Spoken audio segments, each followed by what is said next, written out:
સહજ ન્યૂઝ. રાજગોર મહિલા મંડળ જૂનાગઢની માસિક સામાન્ય સભા યોજાઈ.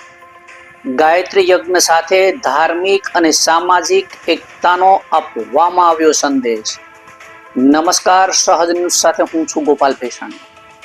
11 જુલાઈ 2026 ને શનિવારના રોજ રાજગોર મહિલા મંડળ જૂનાગઢ દ્વારા માસિક સામાન્ય સભાનું આયોજન કરવામાં આવ્યું હતું. મંડળના પ્રમુખ શ્રીમતી રંજનબેન કિશોરભાઈ પાઠકના માર્ગદર્શન હેઠળ યોજાયેલા આ કાર્યક્રમમાં મોટી સંખ્યામાં રાજગોર મહિલા મંડળના સભ્યોએ ઉત્સાહભેર હાજરી આપી હતી. સભા દરમિયાન મંડળની નિયમિત પ્રવૃત્તિઓ, આગામી આયોજન, સામાજિક અને ધાર્મિક કાર્યક્રમો તેમજ મહિલા સશક્તિકરણને લગતા વિવિધ મુદ્દાઓ પર ચર્ચા વિચારણા કરવામાં આવી હતી.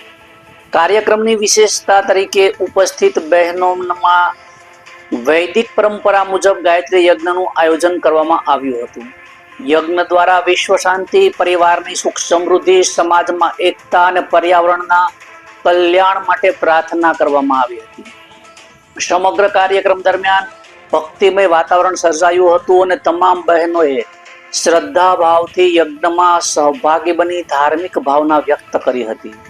પ્રમુખ શ્રી રંજનબેન કિશોરભાઈ પાઠકે જણાવ્યું હતું કે રાજગોર મહિલા મંડળ માત્ર ધાર્મિક જ નહીં પરંતુ સામાજિક, સાંસ્કૃતિક અને સેવાકીય પ્રવૃત્તિઓ દ્વારા સમાજમાં સકારાત્મક પરિવર્તન લાવવા સતત કાર્યરત છે. મહિલાઓની એકતા, સંસ્કાર, સમાજ સેવાની ભાવનાને વધુ મજબૂત બનાવવા માટે આવી માસિક બેઠકો મહત્વપૂર્ણ સાબિત થાય છે. કાર્યક્રમના અંતે મંડળ તરફથી ઉપસ્થિત તમામ બહેનોનો હૃદયપૂર્વક આભાર વ્યક્ત કરવામાં આવ્યો હતો તથા ભવિષ્યમાં પણ સમાજ હિત અને ધર્મ પ્રચારના આવા કાર્યક્રમોમાં સક્રિય ભાગીદારી બનવા સૌને અનુરોધ કરવામાં આવ્યો હતો. રિપોર્ટર આશિષ વસાવડા, સહજ ન્યૂઝ, જૂનાગઢ.